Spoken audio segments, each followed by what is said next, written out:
കാളകളുമായി ടെമ്പോയിൽ പോവുകയായിരുന്ന യുവാവിനെയും കൂട്ടരെയും സംഘികളെന്ന് തോന്നിക്കുന്ന ഒരു കൂട്ടർ തടഞ്ഞു നിർത്തി കൈകാര്യം ചെയ്യാൻ ശ്രമിച്ചുവത്രേ. പോത്തുകളെ ഇറച്ചിയാക്കാൻ കൊണ്ടുപോകുന്നതിനെതിരായ സദാചാര പോലീസുകാർ. നമ്മുടെ കാസർകോട്ടാണ് സംഭവം.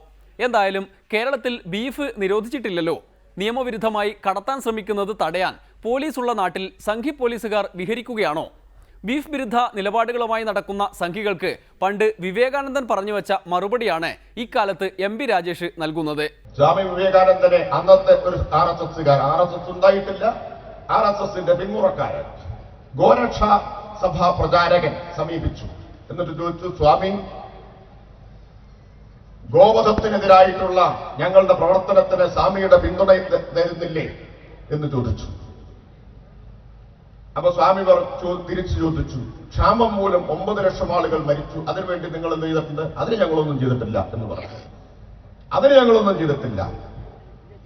എന്നിട്ട് വീണ്ടും ഗോരക്ഷാ സഭാ പ്രചാരകൻ വിവേകാനന്ദനോട് ചോദിക്കുകയാണ്, സ്വാമി, പശുക്കൾ നമ്മുടെ മാതാവാണ് എന്ന് ശാസ്ത്രങ്ങൾ പറഞ്ഞിട്ടുണ്ടല്ലോ.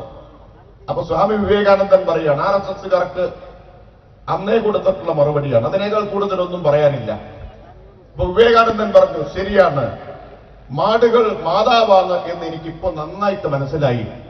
ആ മാടുകൾക്കല്ലാതെ മറ്റാർക്കാണ് നിങ്ങളെപ്പോലുള്ള മക്കളെ പ്രസവിക്കാൻ കഴിയുക എന്നാണ് സ്വാമി വിവേകാനന്ദൻ ചോദിച്ചത്. RSSകാരനോട് ഇന്ന് ചോദിക്കാവുന്ന ചോദ്യം അത് തന്നെയാണ്. RSS ജനിക്കും മുമ്പേ അവർക്കുള്ള മറുപടികൾ എഴുതി വച്ചു അത്രേ. BJPക്കാർ പോത്തൊക്കെ വിട്ട് നേരെ വെള്ളാപ്പള്ളിയെയും അത് കഴിഞ്ഞ് അടുത്ത വിഷയത്തിലും കയറി പിടിക്കുകയാണ്. തുഷാർ വെള്ളാപ്പള്ളിക്ക് കേന്ദ്രമന്ത്രി സ്ഥാനം കിട്ടിയാൽ കേരളം തൂത്തുവാരും എന്നാണത്രേ നടേശഗുരു ഏറ്റവും ഒടുവിൽ അമിത്ഷായെ ധരിപ്പിച്ചിരിക്കുന്നത്. എല്ലാ ധാരണകളും വിജയത്തിലേക്കെത്തും എന്നതാണ് അവരുടെ വിശ്വാസവും. ധാരണകളും ധാരണക്കേടുകളുമായി നാളെ വീണ്ടും വരാം. ഇന്നത്തേക്ക് വിടാം. നന്ദി, നമസ്കാരം.